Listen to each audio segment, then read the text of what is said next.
귀한 찬송 우리 하나님께서 기쁘게 받으신 줄로 믿습니다. 오늘 우리 계신 하나님의 말씀은 누가복음 10장 17절부터 20절까지 말씀입니다. 누가복음 10장 17절부터 20절까지 말씀. 봉독할 때에 살아계신 우리 하나님의 음성으로 들으시기 바랍니다. 70인이 기뻐하며 돌아와 이르되 주여 주의 이름이면 귀신들도 우리에게 항복하더이다. 예수께서 이르시되 사탄이 하늘로부터 번개같이 떨어지는 것을 내가 보았노라. 내가 너에게 뱀과 전갈을 밟으며 원수의 모든 능력을 제어할 권능을 주었으니 너희를 해칠 자가 결코 없으리라.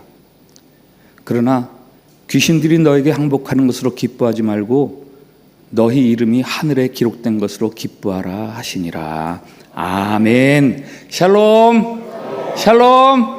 옆에 분들하고 밝은 얼굴 하시고 인사합시다. 하나님께서 우리를 사랑하십니다.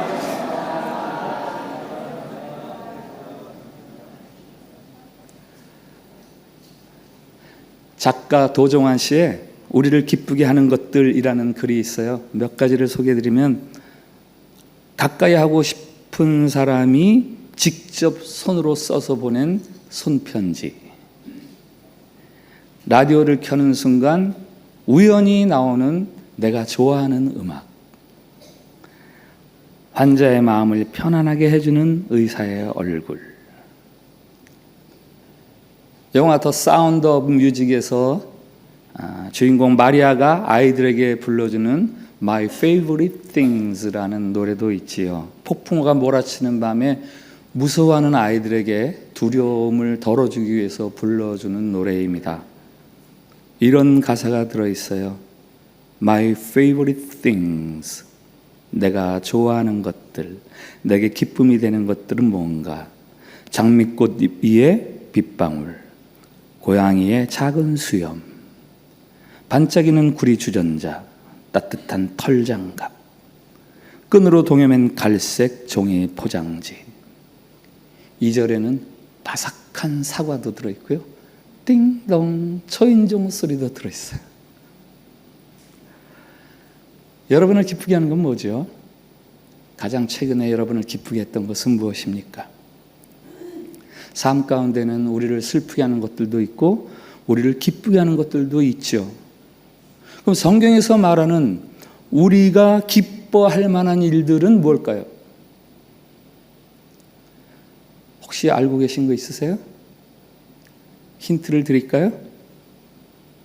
성경이 말하는 우리가 기뻐할 만한 것들, 대개는 기뻐할 만해 보이지가 않아요. 그러나 우리가 진정으로 기뻐할 수 있는 것이라고 하나님이 말씀하시죠. 들어보세요. 누가복음 6장에 가난하고 배고픈 거, 의를 위해서 핍박받는 거, 이거야말로 기뻐해야 한다. 누가복음 15장에 길 잃어버린 한 마리 양을 찾아 나서는 목자처럼 작은 생명 하나를 위해서 낭비다 싶은 투자를 하는 거, 이거야말로 기뻐해야 할 일이지. 빌립보서 2장에 다른 사람의 믿음을 위한 나의 희생과 수고와 인내, 이 또한 기뻐해야 할 일이야. 요한복음 11장에 하나님의 더 큰 뜻이 이루어지기 위해서 지금 당장 이루어졌으면 싶은 일들이 지체되고 지연되는 것, 기뻐해야 한다. 마지막으로 한 가지 더 소개를 드리면, 복음 증거, 전도, 선교, 여기에 참여하는 것. 하나님은 우리가 기뻐해야 할 여러 가지 중에서 빼뜨리지 않고 선교, 전도, 복음 증거, 이거야말로 기뻐해야 할 것이다 라고 말씀하십니다. 누가는 그의 복음서에서 다른 복음서에 없는 한 가지 이야기를 들려주는데, 예수님이 70명 제자를 복음 증거의 현장에 파송하는 이야기예요. 이건 누가복음에만 있거든요. 누가복음 10장 이야기입니다. 70인의 제자들, 그들은 어떤 사람인가요? 우리가 흔히 알고 있는 12사도보다는 훨씬 비조직적이고 덜 훈련된 사람들이죠. 예수님은 그들을 지혜롭고 슬기로운 자들과 대비해서 어린아이 같은 자들이라고 그렇게 부르십니다. 그러나 그들을 파송한 결과는 의외의 결과였어요. 돌아온 제자들이 말합니다. 귀신들이 항복하던데요. 그들이 기쁘고 신기하고 놀라서 하는 말이죠. 예수님이 맞장구를 치십니다. 그래, 나도 사탄이 하늘에서 떨어지는 거 봤지. 전도나 선교 현장에는 참으로 놀라운 일들이 있습니다. 땅에서 벌어지는 일이지만 하늘이 움직입니다. 땅이 하늘을 움직입니다. 복음을 전파하는 제자들에게 주님이 약속하시죠. 뱀과 전갈을 밟으며 원수의 능력을 제어할 권세를 주리라. 그리고 너희들이 해를 받지 아니하리라. 마지막으로 제자들에게 말씀하십니다. 기뻐해라. 기뻐해라. 놀라운 결과나 큰 능력, 그런 것도 기뻐할 일이지. 그러나 너희들의 이름이 하늘에 기록되어 있으니 그거야말로 기뻐할 일이다. 지난주에 이어서 선교에 대해서 몇 가지를 살펴봅니다. 선교는 자격이 있어서가 아니라 훈련을 위해서 있는 거예요. 한번 따라해 주세요. 선교는 자격이 아니라 훈련입니다. 한 번 더. 선교는 자격이 아니라 훈련입니다. 선교는 우리 믿음이 제법 괜찮다는 걸 증명하기 위한 것이 아니라 우리의 믿음을, 우리의 신자로서의 실력을 높여주기 위한 것이 바로 선교예요. 예수님이 파송하시는 70인, 그들은 다른 사람들보다 믿음이 좋거나 든든한 사람들 아니었습니다. 오늘 누가복음 10장 바로 앞에 9장에서 알 수 있는 12제자, 12사도들의 모습이 있어요. 누가복음 9장에서 그 제자들, 12제자들의 모습이요, 널뛰듯해요. 기도하라 라고 말씀하시는데 깊은 잠에 빠져 있고요. 예수님은 내가 십자가에 달려 죽으리라 하시는데 그들은 야, 우리 중에 누가 크냐 서로 크기를 경쟁하고, 심지어는 사마리아에 불 떨어뜨려서 저 사람들 진멸시키죠 라고 할 정도로 난폭함과 폭압적인 성질을 버리지 못하고 있어요. 그 다음 장 10장에서 파송하시는 70명의 제자들, 그들은 9장의 이 12사도보다도 훨씬 덜 성숙한 사람들이죠. 그들은 복음을 맡길 만큼 성숙한 사람들 아닙니다. 믿음직스러운 사람들 아닙니다. 그런데 예수님이 둘씩 짝을 지어서 복음 증거 현장에 내보내시는 거예요. 복음 증거를 위해서 어느 정도 믿음이 수준에 올라가야 하는 것 아닌 거죠. 예수님을 구주로 믿기만 한다면 바로 그 즉시 누구라도 예수님에 대해서 증언할 수 있는 거예요. 요한이 만나본 사마리아 수가성의 한 여인이 바로 그 증거입니다. 한 여인이 낯선 남자가 말을 걸어서 의심스러운 눈초리로 보았는데 이야기하다 보니까 그가 그리스도예요. 그가 그리스도인 걸 아니까 어떻게 합니까? 즉시 평소에는 늘 기피하고 외면하던 마을 사람들에게로 막 뛰어가서 이가 바로 그리스도가 아니냐? 바로 그리스도를 증거합니다. 사도 바울도 마찬가지예요.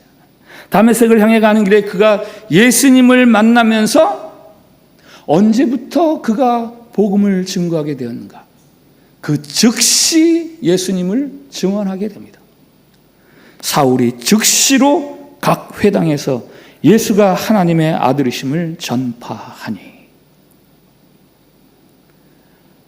복음 증거요, 선교요, 저는 아직 믿음이 좀 초보라. 아직.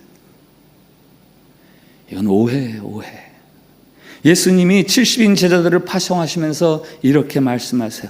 어린 양을 이리 가운데 보냄 같구나.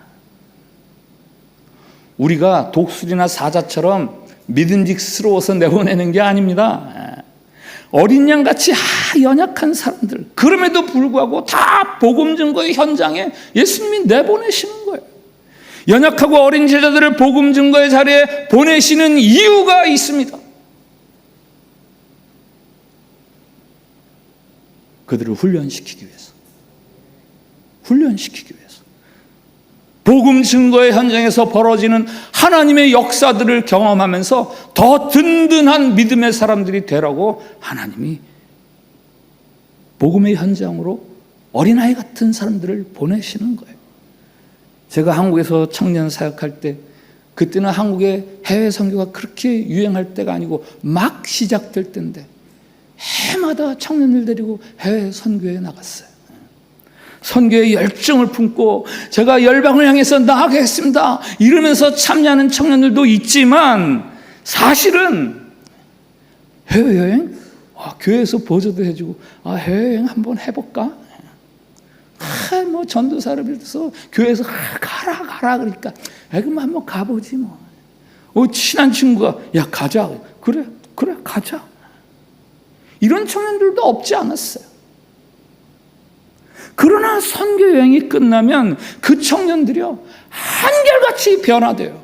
불과 한 주, 두 주 그 사이에 눈에 띄게 확연한 변화와 성장이 드러납니다.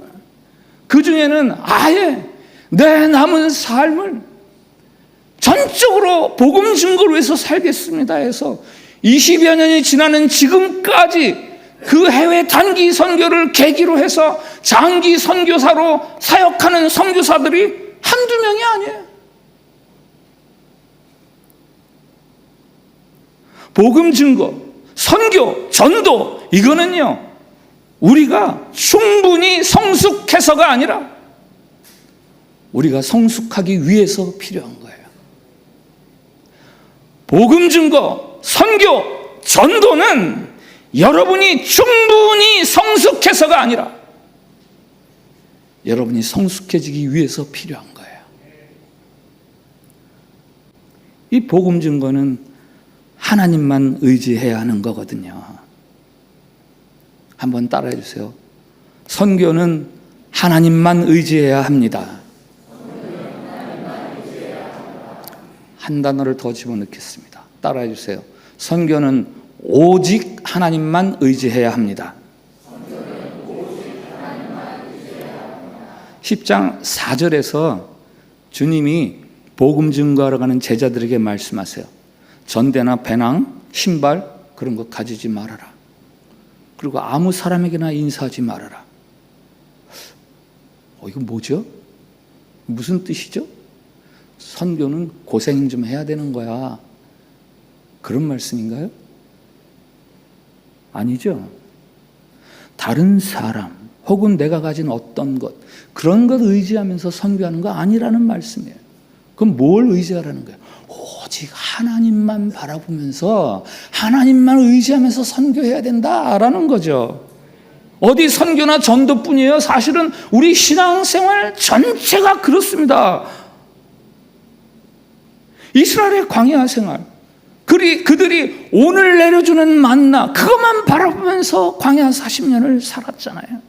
그게 바로 신앙의 여정이에요. 이것저것 다 준비하고 갖춰놓고 하는 여행이 아니라 그냥 하늘의 하나님만 바라보면서 오늘 여기를 살아가는 것, 그게 바로 신앙생활이에요. 하나님을 전적으로 의지하는 구체적인 행위 중에 하나가 바로 기도예요. 기도. 여러분, 기도가 뭐예요? 기도는요, 제가 하나님을 의지합니다 하는 신앙 고백이에요. 그 내용이 어떻든 간에 기도하는 것 자체가 제가 하나님을 의지합니다 하는 거죠. 기도는 무슨 넋두리가 아니에요. 무슨 푸념이 신세 타령이 아닙니다. 무슨 허공에다가 내뱉는 자기 소원 리스트, 위시 리스트, 허공에다가 막 내뱉는 그런 게 아니에요. 숫자 5개 뽑아가지고 맞아라 그러면서 그런 로또가 아니에요. 기도는 구체적인 상대 대상이 있는 거예요. 그에 대한 내 신뢰가 있는 거예요. 그래서 그에게 나의 필요나 나의 소원을 이야기하는 겁니다. 그의 인격을 믿고, 그는 누구예요? 하나님이죠. 기도할 때 제일 중요한 게 뭔지 아세요? 그냥 내용을 막 말하는 게 아니에요. 하나님을 여기 딱 세워두는 게 제일 중요해요. 그는 누구세요? 그는 나를 사랑하시는 분이세요. 그는 누구세요? 그는 천지를 지으신 분이세요. 그 하나님에게 하나님, 제가요 이런 게 필요합니다. 이런 걸 원합니다. 이게 기도 아닙니까? 그러니까 기도는 그 행위 자체가 이미 하나님에 대한 신앙 고백이에요. 예를 들어서 제가 이거 페이지 한 장 넘기는데 기도합니까? 기도 안 하죠. 그냥 제가 넘기면 돼요. 근데 이번 선교 여행을 준비하면서부터는 기도를 하거든요. 답사가던 지난 8월 그 답사를 계획하던 그때부터 하나님 앞에 기도하거든요. 왜요? 그건 제가 어떻게 할 수 없는 것들이거든요. 이거 하나님이 도와주셔야 하는 거거든요. 선교 기간 동안에 여러분들이 다 이렇게 시간을 정해서 막 기도하는 건 뭐예요? 하나님이 해주셔야 됩니다 하는 우리의 신앙 고백 아닙니까?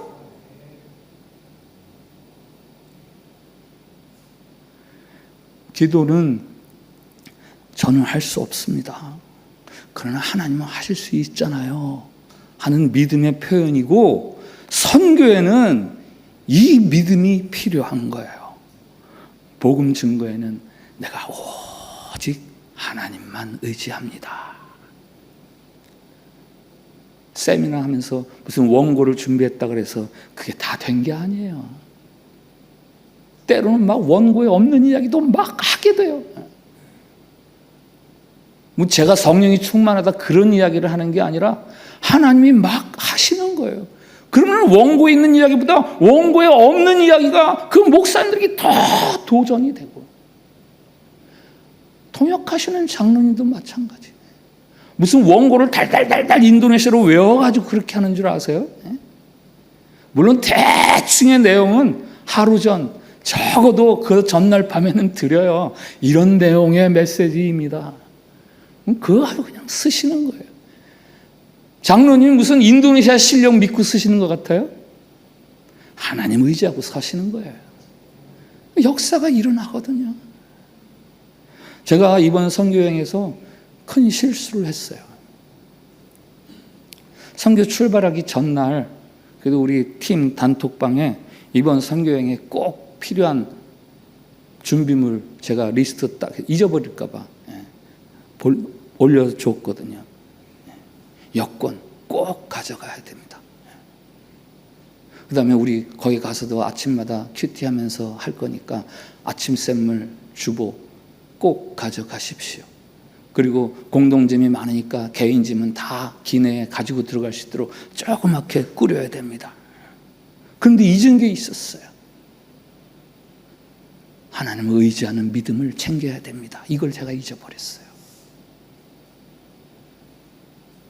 선교의 제1 준비물, 그건 하나님을 의지하는 거예요.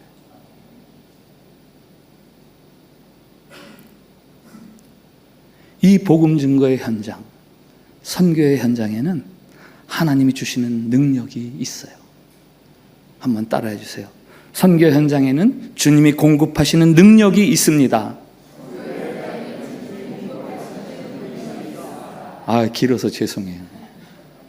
그러나 한 번 더, 선교 현장에는 주님이 공급하시는 능력이 있습니다. 19절은 주님이 주시는 약속이에요. 넉넉하게 감당하게 하시고 능하게 해주시겠다라는 약속이죠. 먼저 우리의 공격력을 능하게 하시겠다. 그래서 뱀과 전갈을 밟으며 원수의 능력을 제어할 그 권세를 주시겠다. 그 다음에 우리를 보호할 수비력을 강화시켜 주시겠다. 너희를 해칠 수 있는 거 아무것도 없게 하겠다. 70명의 제자들의 전도여행, 그 대단한 성공적이었습니다. 돈 한 푼 없이 떠난 여행인데 그냥 굶지 않고 이렇게 무사히 돌아온 것만 해도 대단한 성공이라고 할 수 있겠습니다만은, 정말 놀랐던 것은 그들이 기도하면 병든 자가 나았다는 거예요. 귀신들이 쫓겨나는 거죠. 자신들을 통해서 그런 일이 벌어지니까 얼마나 신나고 흥분이 됐겠습니까? 그러나 사실 착각은 하지 말아야죠. 그 능력과 권세는 우리들의 능력과 우리들의 권세가 아니라 약속해 주신 주님이 공급하시는 능력이요 권세인 겁니다.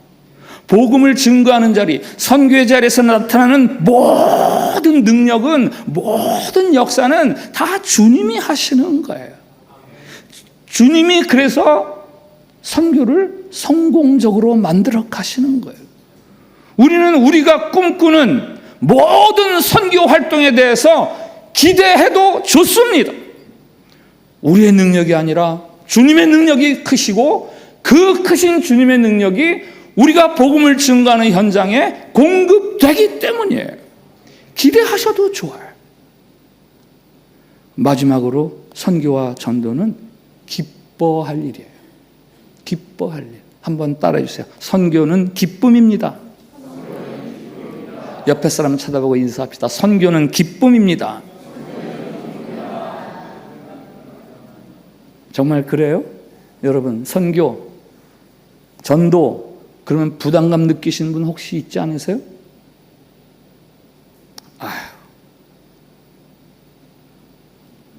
선교, 전도, 그럼 기쁘고 설레십니까?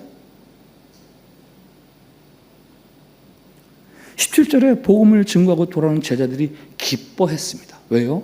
그들이 경험했거든요. 나를 통해서 귀신들이 항복하더라, 병이 낫다, 이겁니다. 막 기뻐하니까 예수님이 말씀하세요. 내가 다 알았어. 그런 일이 벌어질 줄.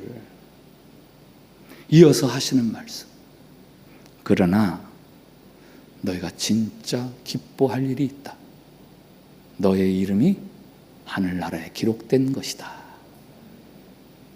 너희가 하나님께 속한 자라는 사실, 그것에 대해서 기뻐하라 말씀하십니다.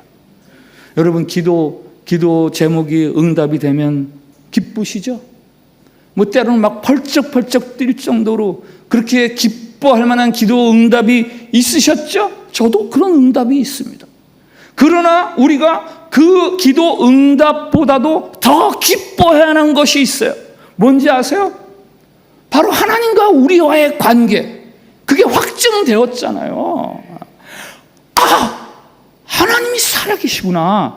그리고 내가 기도하는 것을 응답하시는, 나를 사랑하시는 내 아버지시구나. 이 관계가 기도 응답이 주는 그 어떤 실체, 이런 것보다도 우리는 더 기뻐해야 할 일이에요.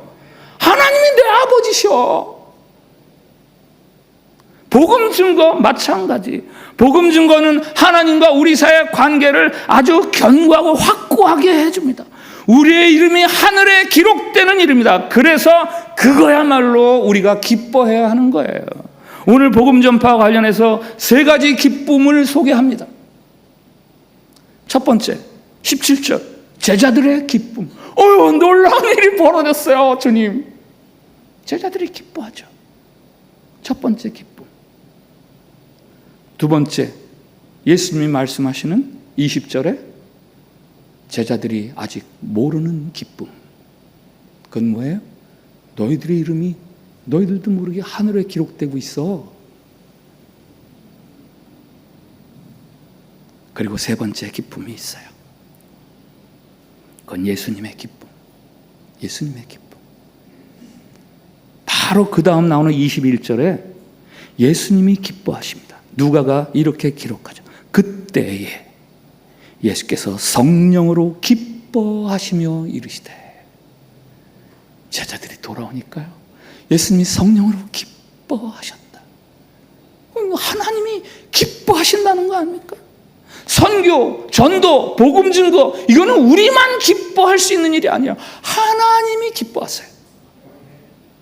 누가가 그걸 증언하는 거예요. 그때 예수님이 얼마나 기뻐하셨는지 몰라. 우리가 선교하니까. 신앙인에게 위기가 있습니다. 신앙인으로서의 위기.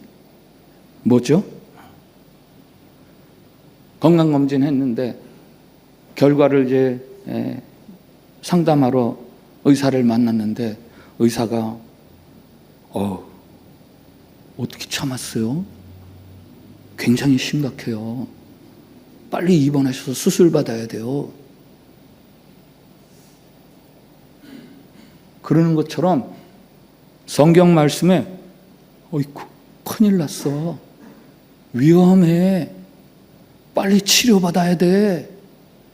이런 신자로서의 위기가 있다고요. 세 군데만 제가 소개를 할게요. 먼저 구약성경 이사야서에서 골랐어요. 이사야서 29장 13절 말씀 같이 읽어봅시다. 시작. 이 백성이 입으로는 나를 가까이하며 입술로는 나를 공경하나 그들의 마음은 내게서 멀리 떠났나니. 종교 행위는 있어요. 근데 마음은 하나님과 멀리 떨어져 있어요. 하나님의 마음이 전혀 전달이 안 돼요. 무감각증 환자. 꼬집어도 아픈 줄 모르고, 찔러도 찔리는 줄 모르고, 무감각증 신자. 신앙인으로서 대단한 위기입니다. 두 번째, 마태복음 11장 16절부터 17절까지 예수님이 하신 비유 말씀 같이 읽읍시다. 시작. 이 세대를 무엇으로 비유할까? 비유하건대 아이들이 장터에 앉아 제 동물을 불러 이르되 우리가 너희를 향하여 피리를 불어도 너희가 춤추지 아니하고 우리가 슬피 울어도 너희가 가슴을 치지 아니하였다 함과 같도다. 저 예수님의 비유 말씀은 오해하기 쉬운 비유 말씀 중에 하나예요. 예수님이 지적하는 그 위기의 신자는 누구예요? 피리를 부는데 춤추지 않는 아이들, 슬픈 울음을 우는데 울지 않는 아이들, 그들이 위기라는 게 아니에요. 사람 많은 장터에서 다른 사람한테 내가 피리 부는데 너 왜 춤 안 춰? 내가 슬피 우는데 너 왜 울지 않아? 이렇게 하면서 다른 사람에게 나한테 맞춰야지 라고 고집 부리는 사람들, 그게 위기라는 거예요. 심지어 하나님 앞에서조차 하나님 왜 내 장단에 안 맞추세요? 내가 이렇게 원하면 하나님이 이렇게 하셔야죠. 내가 이렇게 그러면 하나님 저렇게 그렇게 하셔야죠. 왜 가만히 계세요? 요 위기라는 거예요.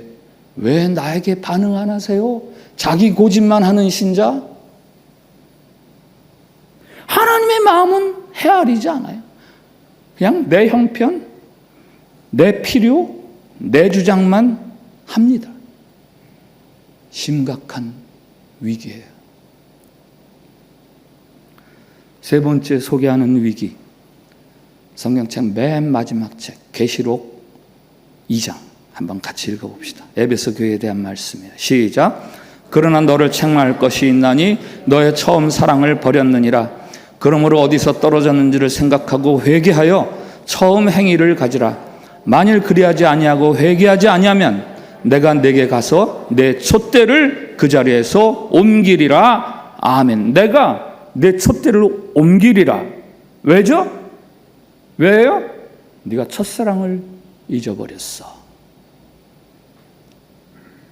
그 앞에 2절 3절에는 에베소 교회를 향한 칭찬이 없지 않습니다. 에베소 교회가 칭찬거리가 있어요. 그러나 사실 지금 에베소 교회는 대단히 심각한 중증 위기에 처해 있습니다. 처음 사랑, 하나님의 마음을 잊어버리고 있어요. 책임, 의무, 체면 혹은 관성 때문에 겨우 버티고는 있지만 뇌사 상태.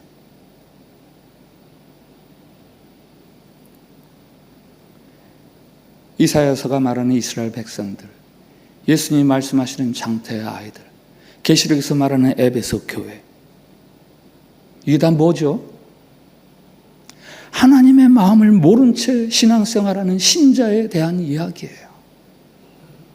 자기 필요, 자기 형편, 자기 존중, 자기 보호, 자기 안전, 자기 고집, 여기에 빠져서 하나님의 마음은 관심 없어요. 하나님의 관심거리, 그거가 뭐지? 관심 없습니다. 이게 바로 신앙인으로서 아주 중대한, 매우 심각한 중증 위기예요. 여러분, 가정의 위기가 뭐예요? 여러분 가정은 위기입니까? 아닙니까? 뭐로 그것을 판단하세요? 경제적인 어려움? 질병? 불임? 네, 그런 것도 쉽진 않죠, 가정으로서. 그러나 그것들보다 가정에 더 치명적이고 더 심각한 위기가 있어요. 부부 사이에 사랑이 없는 거. 부부 사이에 사랑이 없는 거. 남편이나 아내나 자기 생각, 자기 고집, 자기 입장만 주장합니다. 형식적으로 부부 사이를 유지하지만 상대방에 대한 배려가 없고 애정이 없어요. 이건 아주 가정으로서 치명적인 위기죠. 부부 사이에 사랑이 남아있으면 비록 좀 조건적으로 어렵고 어려움이 와도 이길 수 있습니다만은 이 사랑이 식어버리면 아무리 조건이 좋고 환경이 좋아도 그 자체로 그건 가정이 아니에요. 그건 가정이 아니라 그냥 서로의 필요에 따라서 같은 공간에서 살아가는 집단이에요.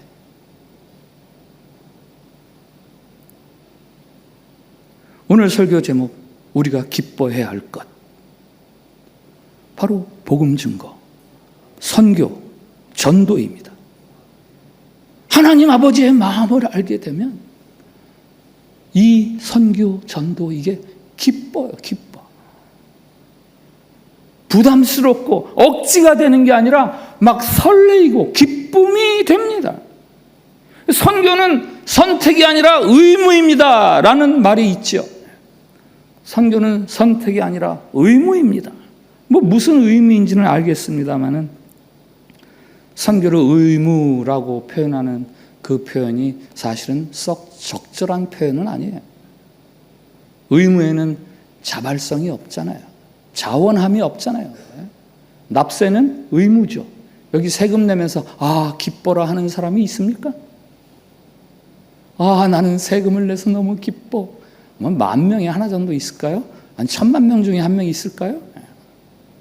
의무는 기쁨이 없어요. 그냥 내가 하기 싫어도 하는 거예요. 선교는 의무라는 그런 면에서 선교는 의무라는 말은 적합하지 않아요.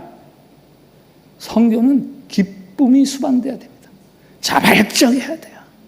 선교는 우리 것을 빼앗으려고 하나님이 이렇게 놓은 올무나 덫이 아니에요. 예전에 선교사님들 모이는 한 모임에 갔는데 저보다 더 오래된 한 사모님이 그런 말씀하셨어요. 나 하나로 족하지. 내 딸을 나처럼 살게 하지는 않겠다. 이렇게 선교사로 살아는 거 이건 나로 족하지. 내 딸도 나처럼 살게 하고 싶지는 않다. 그렇게 말하는 그 선교사님의 마음이 무엇인지 그거를 이해 못하는 바는 아니지만 선교가 무슨 귀양살이입니까? 선교는 기쁨으로 할 수 있는 거예요. 그것은 우리만의 기쁨이 아니라 하나님도 기뻐하는, 하늘과 땅이 기뻐하는 것이 바로 선교라고요. 그림 하나 보겠습니다. 아주 눈이 시원해지는 사진이죠. 풍경 사진. 여기 사진 찍는 거 좋아하시는 분들 계신데 여러분이 만약 저 사진을 찍었다 하면은 저 사진에 제목을 붙인다면 뭐라고 붙이겠습니까? 자연? 아름다움? 하나님의 솜씨? 저 사진의 원래 제목이 있어요. Reflection. 반영, 반사. 조금 더 다른 말로 하면 담음, 닮음. 저 호수가 위에 숲과 나무와 하늘과 구름을 고스란히 담고 있잖아요. 저 호수가 아름다운 이유는 자기가 막 멋을 부려서가 아니에요. 위에 있는 것을 자기가 다 담아냈더니 참 아름다운 작품이 되었습니다. 성경적인 관점에서 저 호수에 이름을 붙인다면 저 호수의 이름은 선교호. 왜요? 선교는 우리가 하나님의 아버지의 마음을 그대로 담고 하는 것이기 때문에 그것이 바로 선교의 출발이고 그것이 바로 우리를 가장 아름답게 하는 것이기 때문에 우리가 하늘 아버지의 마음을 따라 순종하기만 한다면 그 길이 아무리 어렵고 험난하고 힘들어도 반드시 기쁨이 있고 영광이 있고 우리에게 아름다움이 되고 뿐만 아니라 하나님이 보시면서 이야 멋지다 기쁘다 내가 영광스럽구나 라고 하시는 것이 바로 선교입니다. 오늘 말씀 앞에서 드리는 우리의 공동 기도가 있습니다. 주님, 어린애같이 부족한 우리를 선교의 자리에 세워주시니 감사합니다. 주님, 오직 하나님만을 의지하오니 우리에게 선교에 필요한 능력과 권세를 주시옵소서. 주님, 복음 전파를 기뻐하시는 하나님의 마음을 알아 선교가 우리들의 기쁨이 되게 하옵소서. 우리 기도를 같이 드립시다. 시작. 주님, 어린아이와 같이 부족한 우리를 선교의 자리에 세워주시니 감사합니다. 주님, 오직 하나님만을 의지하오니 우리에게 선교에 필요한 능력과 권세를 주시옵소서. 주님, 복음 전파를 기뻐하시는 하나님의 마음을 알아 선교가 우리들의 기쁨이 되게 하옵소서. 아멘. 하나님 감사합니다. 70인 제자를 파송하시듯 부족한 우리를 이 시대와 인도네시아를 위한 복음의 증인으로 세워주시니 감사합니다.